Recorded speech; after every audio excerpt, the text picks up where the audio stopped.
Good day everybody, and welcome back to my channel. I hope you're having a fantastic week, because that's what I'm having so far.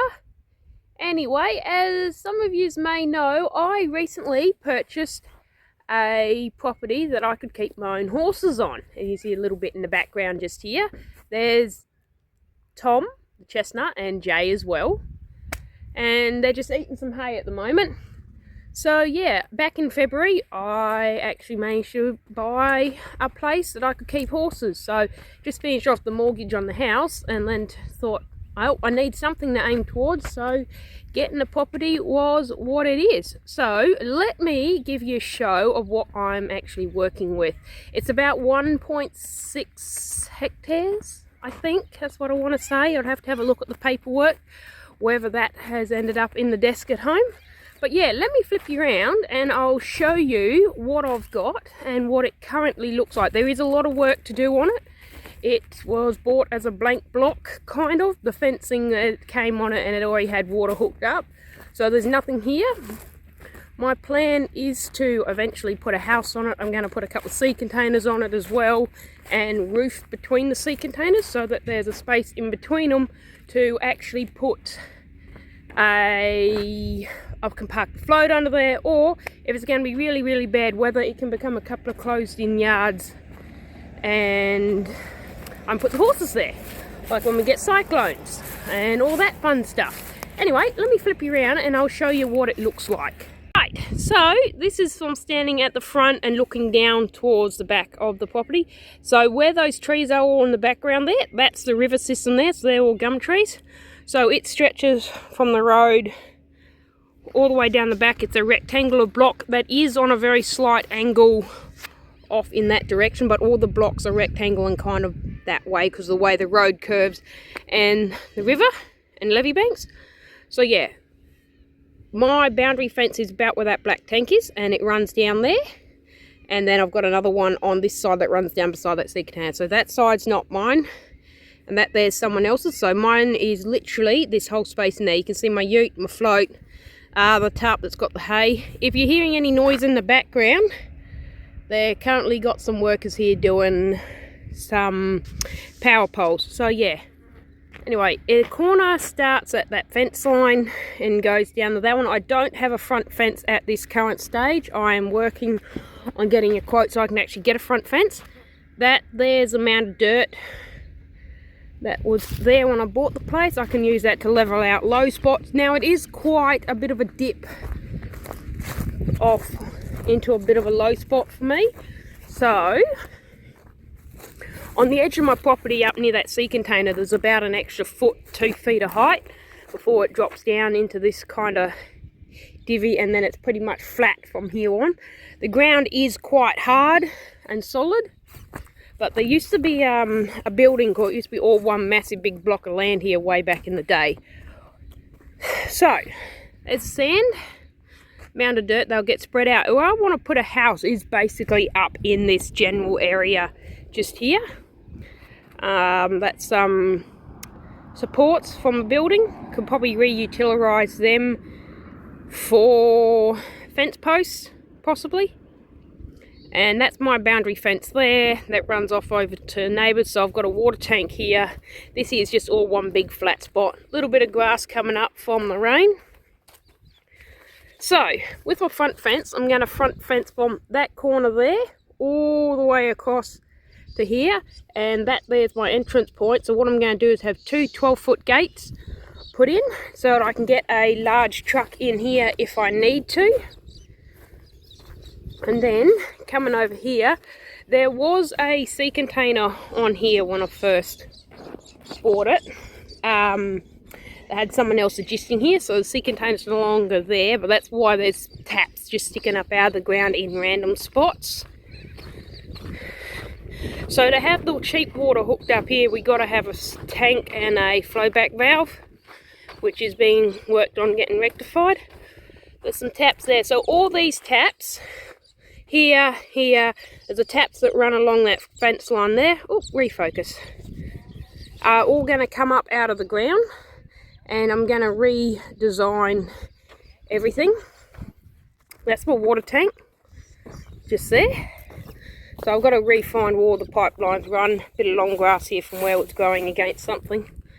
So the paddocks at the moment, there's 3 paddocks that kind of look like this. This one's still in the process of getting cleaned up, and I've got to do my 2 up this end. Well, they're all mine now, but you know. So we've got trees, but what I'm going to do is I'm going to pull all these up, and instead of having them running that way with gates out here, I am going to come back this way about 6 meters or so. So these trees will be on the other side of the fence. Divide them down the middle and have one here, one there, one here, one there, and right in the middle, which we've kind of already worked out roughly where the middle of the place is, which is right between these 2 busier trees.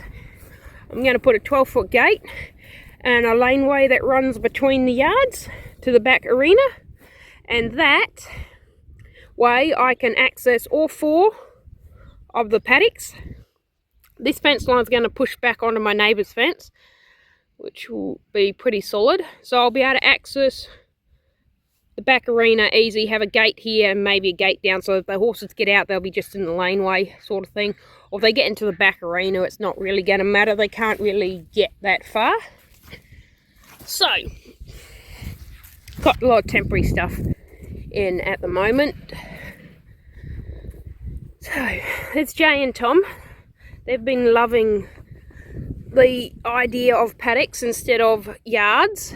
Jay's been clipped, a very bodged job. We won't talk about that. So yeah, divide them across in there. I'll put more trees in as well. These 2 look dead, but they're not really. They've just gone to sleep for the winter so far. They haven't died. So yeah, that's the round yard. That's going to stay where it is, and that's my back arena. Now there is a strip of land about 1 metre or 2 metres wide right down the back there. That's Shire's land. So my boundary fence is, let me just zoom in. You see that gate just there? Oh, that's not working too well. There's a gate just down there, and those drums and whatnot next to it. Ooh, focus camera. That there is where my back boundary fence runs to. So yeah, that will all get re-fenced along there, fence along there, straight back on the boundary. Have a gate down the back there still, because there's a gate in the boundary fence for the levee banks, so I can take the horses down over the back of levee banks and go for a ride down the river. So yeah, that is what we got working with at this current stage. Now the horses and the cockatoos have chewed the gum tree there, so that's why it looks like it's ring bark. Gum trees is one thing that will come out. I do not like them. They're messy. Nothing will grow underneath them. I think that's the horses eating that more than anything else. And drop their bark. They're just a horrible sort of tree. And they randomly drop branches as well, which I do not want damaging stuff. So that tree, and I think there's another 1 or 2 here all going to come out, and I'll replace them with our busiers or ficus type trees. So yes, that's what we got going so far. And yeah, so that's the plan so far. You've listened to me ramble on about. Another thing I'm going to do is I'm going to get 2 troughs, plastic troughs. So what I'll do is I'll have, because the yards are going to be split down the middle, so I can have the 4 paddocks that they can run around in. 1 for each horse. I can do some adjustment here if people want to stay for whatever.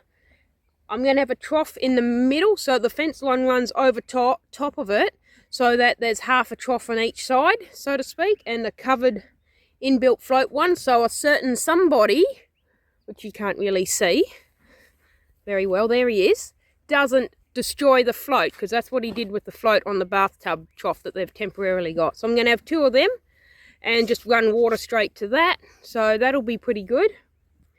I'm going to have a couple of sea containers where that tank was sitting.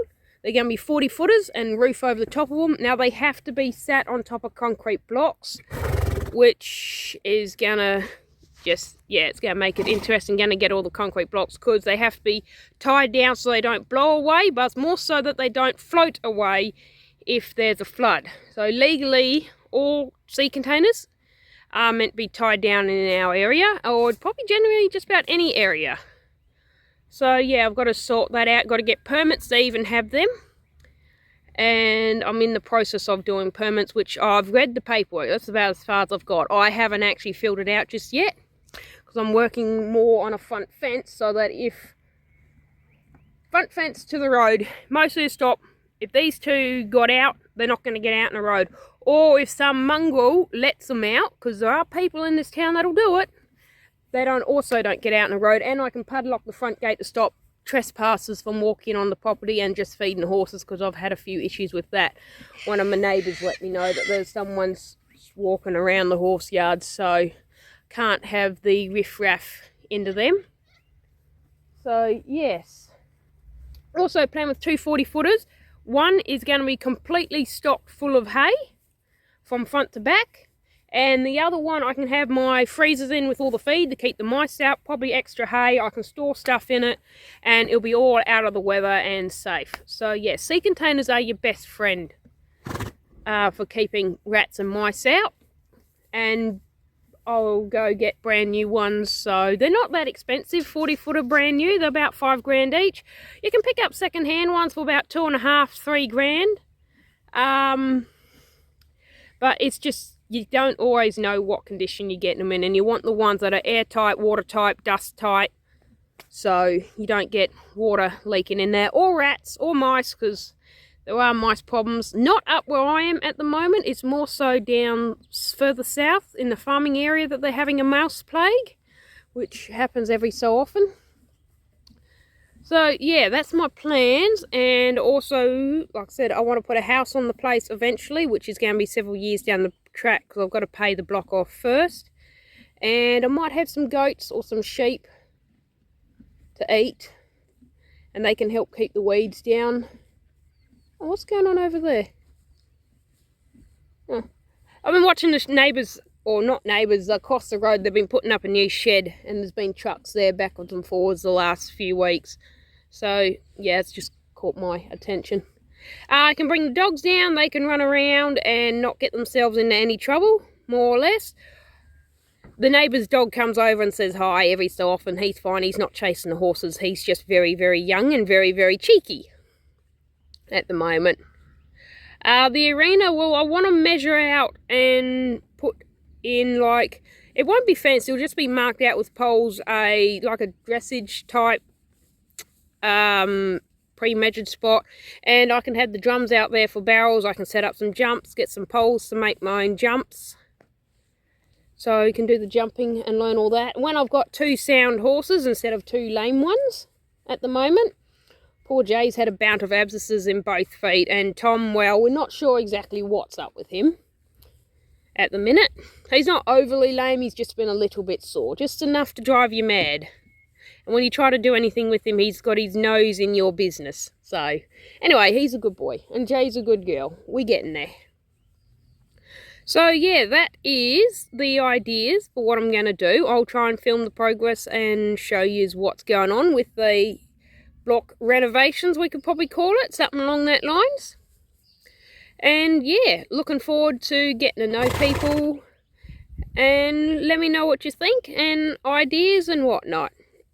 Other than that, you all have a fantastic rest of your week, and I'll catch you in the next one. Bye.